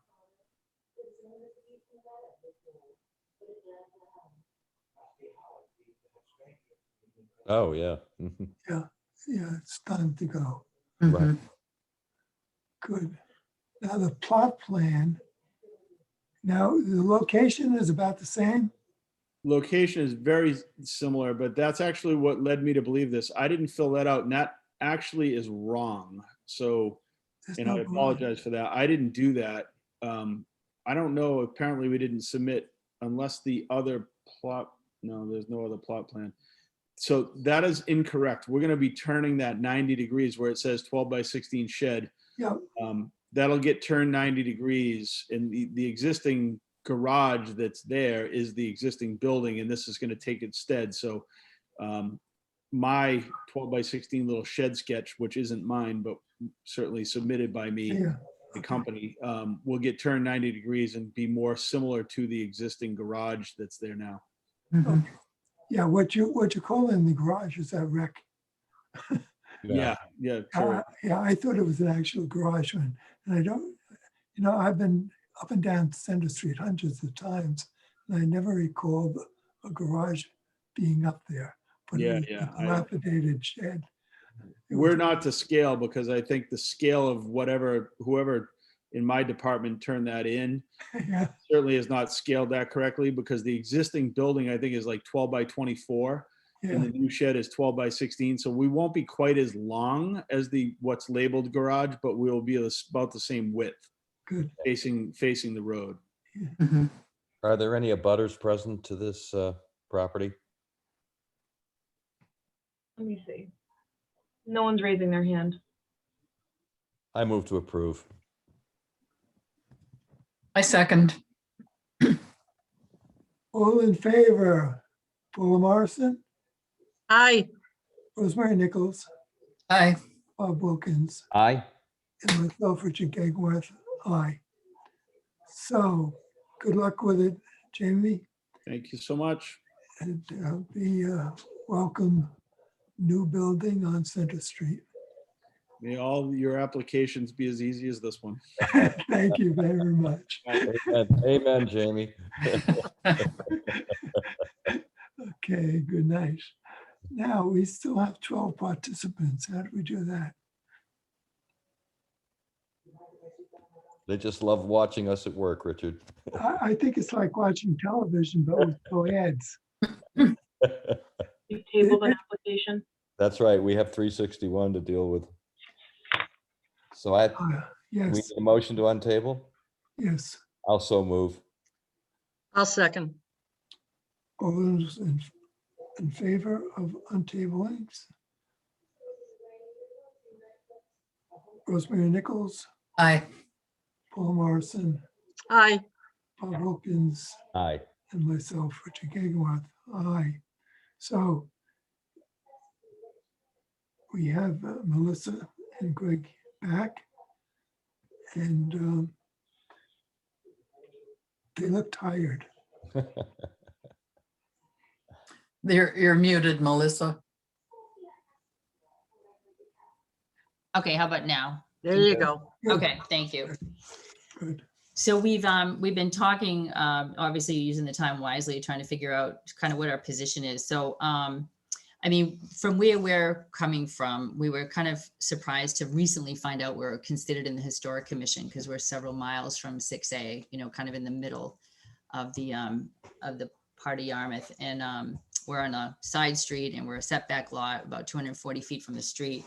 And it's difficult to see the house from the street. So we, at this point, we did talk to our contractor, and the cost to change the window order, adding grills, is going to be pretty substantial for us, over $3,000 at least.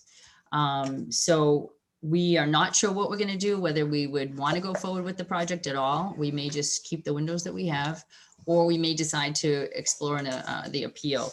One of the things that we wanted to know is, if we have you, if you guys make a decision tonight, are you required to issue like written findings to the basis of the decision? So we'll know kind of what your, you know, rationale was for rejecting the opinion. I mean, I know there's a tape of the hearing, but we didn't know whether or not you submit written findings to your final decision. Yeah, we do. We write it up.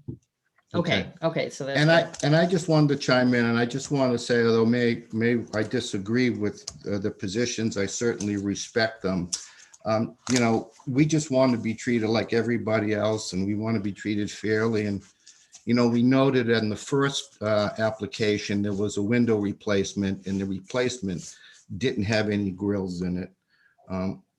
I was concerned that one of the commission members kind of leapt to the conclusion that the house was in violation with the casement windows, when the chairman said that they weren't a violation because, you know, houses of this nature did use them. And, you know, I was concerned when the chairman just changed his vote from a no vote to a yes vote to accommodate the garage door. And the rationale that he used was that you couldn't see it from the street. And that, of course, was the very first comment that the chairman made when our application came up. So, you know, I'm not sure what's going on. We may just be agreeing to disagree. All I know is that the aesthetic reason, that is the stated reason, would able to be accomplished by putting in removable grills. And the reason why it seems as though we're being denied is based on assumptions that we're not going to use the grills, or other people we sell the house to is not using grills. So are going to use grills, or that somebody's going to cut the trees down in the future. So again, but you folks, I think the proper thing would be to vote on it. And then we will decide whether or not we come back with an application with grilled windows, or whether or not we're going to appeal. Okay. So it's status quo ante. Where we started is where we still are. Yes. I'll move to deny the application.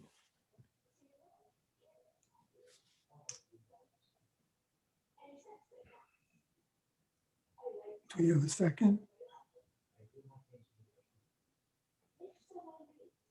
I'll second.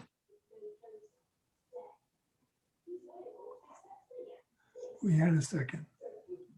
Okay. All those in favor of the motion? Bob Wilkins, Aye. Rosemary Nichols, Aye. Paul Morrison, Aye. Richard Gagenworth, aye. Okay, so it's unanimous to deny this application. Good. All right. Thank you for your time. And we'll just get the decision from, I guess it looks like, from your office, once it gets Right. filed. Yep. It looks like you file it and then we get the 20 days to make a decision. 10 days. 10 days. 10 days. Calendar days. Okay. Oh, it just says the information I got said that the has to be within 20 days of the filing of the notice. A written request gets filed. So it's your guys' position, it's only 10 days, not the 20 days? It's 10 days. The To 20 is file, different. notice of an appeal. Correct? Because the notice of the appeal gets filed with you guys, and then someone has to, that triggers a notification to the Metropolitan Area Planning Council, right? No. It goes to the Cape, no, it goes to the Old Kings Highway Historic District Commission. Oh, so that's different than you guys? Yeah. Okay, We're a committee and the others are called the commission. okay, It's comprised of the chairman of each of the 6 towns. okay. So the 10 days is once you guys file, then we let you guys know, then you guys let the commission know, and then the commission notifies MAPC. No. Or we can. I What, which are you reading from? Are you reading from the Old Kings Highway Bulletin amended in 2008? No, but maybe we can have more conversation, Grace, offline. I know it's late. I had Googled, appellate procedure for historic commission decision. Yeah, just to summarize it, so you're on the right track. What would happen after this is that I would clock it in with the town clerk's office tomorrow, and then I'll send the denial to you. You then have 10 calendar days to file an appeal. You would file it with the Old Kings Highway Regional Board. You would also send us a copy so we would be aware of the appeal, and then the appeal process will take off from the regional board from there on out. Okay. But I will send you all that information. Oh, great. Thank you so much. I appreciate that. That's Great. $100, which goes with the appeal. Right. And I think it's $1,500 to go to MAPC after that. No. No? I would not have to abide by that. Oh, we don't. Okay. All right. That's great. Yeah. All right. Well, thank you. I appreciate the Yeah, clarification. great. And we're not trying to be difficult. We're just trying to, this has come as a radical shock to us. We bought the house. We didn't even know we're in the historical commission. We didn't even know that there used to be grid windows. This is kind of like a mind blower. And now it's going to be 3,000 more to fix our windows. So maybe we'll just put some caulking in and live with them. Melissa, it's not being difficult when you have something that you think you'd like and then find out there's a little bit of a glitch to that. I mean, it's a process, and I think, to go through it, sometimes that's difficult, but to keep the integrity of that part of the house, I think is important. And I think, it deserves a little bit of thought. So I think this time's a good thing. Yeah. And the appeal is certainly up to you. Okay. And I will offer an opinion, and yes, it's just an opinion, but if 3,000 is an accurate figure for permanent grills for replacement windows, I think that would be money well spent. Because I think you like grills, Robert. I think a lot of people like grills. Yeah, I just don't happen to. especially- For you, that might be money well spent. For me, I like the sunshine to come pouring into my living room. I wasn't thinking of it for me. I'm happy in the house I'm living in, but I bet it has grills. It does. I'm going to drive by and make sure. No, I'm only kidding. It's a joke. Yes, no, I am blessed with my original windows, and that's a whole different story, which we needn't go into now. But Whole different story. yeah. Anyway. All right. It's a late night. You've been through a lot. Thanks very much, folks. All right, guys. Thank you. Thank you. Bye. Take care. Okay, now, one of the things I was talking with Jim Wilson about a week ago, and he would like to give a refresher kind of course on using the bulletin, so to speak. He does it usually every couple of years, and we haven't had one for quite a while now. So we were debating whether we would try to do all 6 towns at one time. And we did that once, and I don't know how successful it was. We went to a library in Barnstable, and there must have been 30 people there or something, which doesn't work out that well, because if you got questions, it's better to have half a dozen people than 30. And so we're thinking of doing that soon, within the next couple of months. And we would meet for like an hour before our regular meeting. And it would be strictly kind of a little mini classroom and questions back and forth. So how does that sound to you guys, if you'd be able to come early one night? Sure. Sounds good. Better than late. Yep. Yeah, I think that rather than have it at the end of the meeting, I think it's better at the beginning. And that way we don't have everybody, well, we'd be doing it down in town hall probably after now. So we'll see. We'll try to work something out. It's because, we've got three new people. All our ladies have never done this, I don't think, with Jim. So it would be helpful. Part of the learning process. Okay, so I'll work on that. And I'll also talk to him about the voting and abstaining. Yeah. But I would hazard a guess at this point. And it's definite that we're meeting live next, in 2 weeks. We're definitely going to meet live. Yes. Oh, great. Good. So, yeah, and hopefully it won't rain, so we won't have to go out in the rain. That's the one thing about doing it this way, is that you stay home. If it's raining or snowing, blizzard, anything. Plus you can sit here in your underwear and nobody knows, so this is good. Aren't you guys glad I joined? For comic relief. Very tasty lady. Okay, well, I'm going to move to adjourn. I'll second that. All those in favor of adjourning? Rosemary Nichols. Aye. Paula Morrison. Aye. Bob Wilkins. Aye. And myself, so I can watch Poirot. Uh-oh, you're late. Good luck. Bye. All right. Okay, good night all. Good night. Looking forward to seeing you at town hall. Yeah.